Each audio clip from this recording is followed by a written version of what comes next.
మంచి కార్యక్రమం. పొద్దు నుంచి ఒక మంచి కలవట్టు ఒకటి బ్రిడ్జి 40 లక్షలతో ప్రారంభించాం. అదేవిధంగా రైతులకు పొలాలకు వెళ్ళడానికి చాలా ఇబ్బందికరమైన రోడ్డు ఒకటి శంకుస్థాపన చేయడం జరిగింది. కాలువ కట్టమైన మంచి కార్యక్రమం. అది కూడా విద్యుత్ అవసరాలకు ఎప్పటికప్పుడు ఇబ్బంది లేకుండా ఉండటం కోసం ముఖ్యమంత్రి నారా చంద్రబాబు నాయుడు గారు అయితే ప్రతి వారం రోజులకు ఒకసారి రివ్యూ చేస్తారు. ఎందుకంటే కరెంట్ అనేది ఆయనకు మంచి ఇంపార్టెంట్ సబ్జెక్టు, చాలా ప్రీతమైన సబ్జెక్ట్. కరెంట్ కానీ, ఇరిగేషన్ కానీ, ఈ సబ్జెక్ట్ రోడ్లు కానీ ఇవన్నీ బాగుంటేనే ప్రజలకు ఇబ్బంది లేకుండా ఉంటుందని చెప్పి ముఖ్యమంత్రి గారు ప్రతి వారం కూడా రివ్యూ చేస్తూ ఉంటారు అన్నమాట. నేను రామానాయుడు గారు, ఇంకో మంత్రి గారు సత్యప్రసాద్ రెవెన్యూ మంత్రి గారు ముగ్గురం కూడా నిన్న 2 hours ముఖ్యమంత్రి గారితో కూర్చొని అన్ని మీ పనితనం, మా పనితనం ఏ విధంగా ఉందని చెప్పి ఆయన ఎట్లా పనిచేస్తున్నారు, మీరు ఇక్కడ మీ తప్పులు ఇక్కడ ఉన్నాయి, ఇక్కడ ఒప్పులు ఉన్నాయని క్లియర్గా చెప్పి ఇందుట్లో మీరు సర్దిద్దుకోవాలి, ఇందుట్లో బాగుందని కూడా చెప్పడం జరిగింది. నిన్న అంత రివ్యూ చేస్తాడు చంద్రబాబు నాయుడు గారు.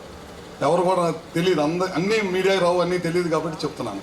చాలా బాగా చేస్తాడు అన్నీ కూడా. ఇది ఇంపార్టెంట్ సబ్జెక్ట్ కాబట్టి ఇందాక మా ఎస్సీ గారు చెప్పారు, ఇందాక దాదాపు 100 కోట్ల పైన ఈ 9 మాసాల్లోనే విద్యుత్ అవసరాలకు సంబంధించి ఎక్కడైనా లో వోల్టేజ్ ఉంటే మళ్ళీ ఈ ట్రాన్స్ఫరాలు పెట్టం కానీ ఇట్లాంటివన్నీ కూడా చేసాం.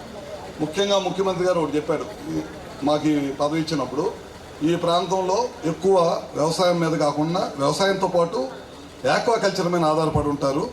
గతంలో చాలా ఎక్కువ ఇబ్బంది పడ్డారు ఈ కరెంటుకి సంబంధించి. ముఖ్యంగా ఓ ట్రాన్స్ఫారం పెట్టాలన్నా సరే చాలా ఇబ్బంది పడ్డారు. కనుక మనం వాళ్ళకి ఇబ్బంది లేకుండా చేయాల్సిన అవసరం ఉంది అని చెప్పడం జరిగింది. అప్పుడే ఒకరోజు మీటింగ్ పెట్టి ఎస్సీలతో కానీ వీళ్ళతో మీటింగ్ పెట్టి తప్పకుండా ఈ ప్రాంత రైతులకు ఇబ్బంది లేకుండా చేయమని చెప్పడం జరిగింది. అన్నీ కూడా ఏదైతే వ్యవసాయానికి సంబంధించిన పరికరాలు కొనాలో గతంలో అన్ని ప్రభుత్వం దగ్గరే కొనాలి, మేము చెప్పిన కంపెనీలోనే కొనాలని గత ప్రభుత్వం చెప్తే అట్లా కాదు. ఏ రైతుకి ఎక్కడైనా తక్కువ రేటుకు వస్తే బయట కొనుక్కునే విధానం మనం ప్రవేశపెట్టాలి. రైతులకు ఇబ్బంది చేయకూడదు.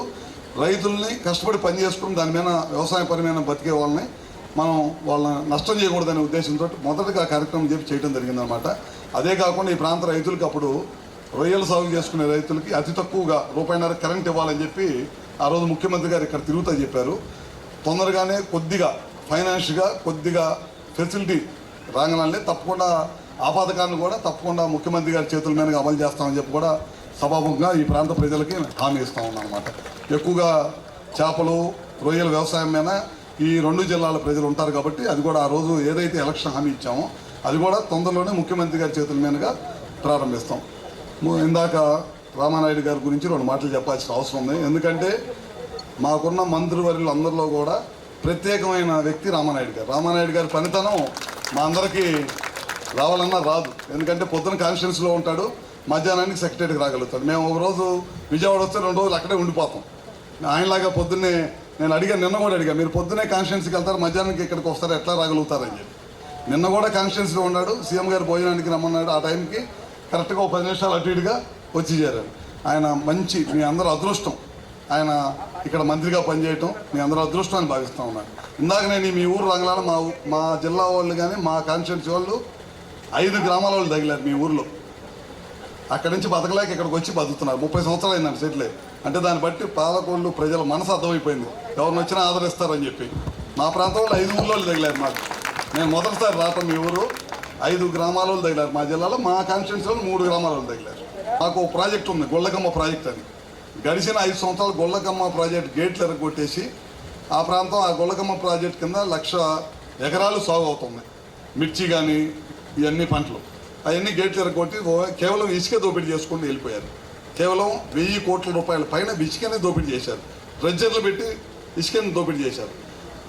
మన ప్రభుత్వం అధికారంలోకి వచ్చిన తర్వాత రామానాయుడు గారి దృష్టికి తీసుకొచ్చి ఇమీడియట్గా మీటింగ్ పెట్టించాం. 1-2 మీటింగ్లో గేట్లు పెట్టడమే కాకుండా నీళ్లు 3 TMCలు నీళ్లు నిలబెట్టి ఆ చుట్టుపక్కల ఏదైతే ఆ ప్రాజెక్టు వల్ల వ్యవసాయం చేసుకునే రైతులు వ్యవసాయం భూములు ఇచ్చారో వాళ్ళందరూ కూడా చేపల మీద ఆధారపడి బతుకుతుంటే 20 లక్షల చేపలను లేపించాం. ఆ ఘనత అంతా కూడా రామానాయుడు గారికి దక్కిందని చెప్పి కూడా నేను చెప్తాను. ఎందుకంటే 1,00,000 ఎకరాలకి నీళ్ళు ఇవ్వటం అంటే ప్రభుత్వం అధికారంలోకి వచ్చిన కొద్ది నెలల్లోనే గేట్లు బిగియటం, నీళ్లు నింపటం, నీళ్లు సముద్ర పాలవకుండా నీళ్లు నింపటం, దాంట్లో నీళ్ళల్లో చేపలు పెంచడం, చేపలు పట్టుకునే వాళ్ళకి ఇబ్బంది లేకుండా చేయటం, రైతులకు నీళ్ళు ఇవ్వటం, ఇట్లాంటి కార్యక్రమాలు చెప్పుకుంటూ పోతే ఎన్నో మంచి కార్యక్రమాలు చేస్తాం. ఈ ప్రభుత్వం ఖచ్చితంగా ప్రజల ప్రభుత్వం. మీరు ఏ నమ్మకంతో అయితే ఇంత పెద్ద ఎత్తున ఈ కుటుంబ ప్రభుత్వానికి రిజల్ట్ మొన్న 164 సీట్లు ఇవ్వటం అంటే ఆంధ్ర రాష్ట్ర చరిత్రలో ఎప్పుడు కూడా ఇంత పెద్ద రిజల్ట్ మీరు ఇవ్వాల.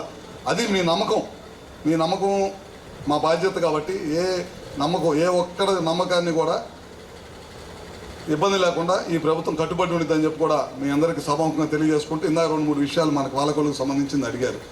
సబ్స్టేషన్ ఇంకోటి కావాలని మా డీ గారు చెప్పారు. లోడ్ ఉంది, ఇంకో చోట లోడ్ ఉందండి, అది కూడా ఇంకొక సబ్స్టేషన్ ఇస్తే లోడ్ కొద్దిగా బ్యాలెన్స్ అవుతుంది, ఇబ్బంది లేకుండా పోయిద్దని చెప్పడం జరిగింది. తప్పకుండానే ఈ సభ మీద ఉండి చెప్తా ఉన్నాం. మా సీఎండీ గారికి చెప్పి ఇమ్మీడియట్గా శాంక్షన్ చేయమంటాం. అదేవిధంగా 220 kV సబ్స్టేషన్ దాదాపు అది పెట్టాలంటే 250 కోట్ల పైన ఖర్చు అవుతుంది.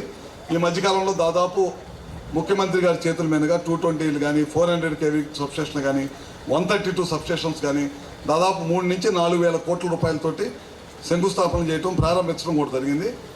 రాజధానిలో అయితే 400 kV సబ్స్టేషన్ మనం ప్రారంభించినప్పుడు, రాజధాని నిర్మాణం చేసినప్పుడు ప్రారంభిస్తే తర్వాత గడిచిన 5 సంవత్సరాలు అట్లానే వదిలేస్తే మన గవర్నమెంట్ వచ్చిన తర్వాత ఇమీడియట్గా శాంక్షన్ చేయించేసి దాన్ని మళ్ళీ మొన్న ఈ మధ్య ఓపెన్ చేయించాం. 400 kV సబ్స్టేషన్ అనమాట. ఆ రోజే ముఖ్యమంత్రి గారి వేదిక మీద నుంచి రాష్ట్రంలో ఎక్కడైతే పవర్ ఇబ్బందిగా ఉందో, పవర్ అనేది వెరీ ఇంపార్టెంట్ కాబట్టి మనకి ఏం కావాలనేది ఇమీడియట్గా తెప్పించి 3 నుంచి 4 వేల కోట్ల రూపాయలతోటి ఇవన్నీ సబ్స్టేషన్ శాంక్షన్ చేశారు. మళ్ళీ రామానాయుడు గారి కోరిక మేరకు ఈ ప్రాంతంలో లోడు ఇబ్బంది లేకుండా ఉండటం కోసం, అదేవిధంగా చెప్పారు ఇందాక, చిన్నపాటి గాలిలో వస్తున్నా సరే మన కరెంటు వైర్లు లేకపోవటం, కరెంట్ ఇబ్బంది రావటం ఇవన్నీ జరుగుతూ ఉంటాయి. తప్పకుండా ఈ ప్రాంతానికి 220 kV సబ్స్టేషన్ని తప్పకుండా మంజూరు చేపిస్తామని చెప్పి కూడా సభాముఖంగా మీ అందరికీ తెలియజేసుకుంటూ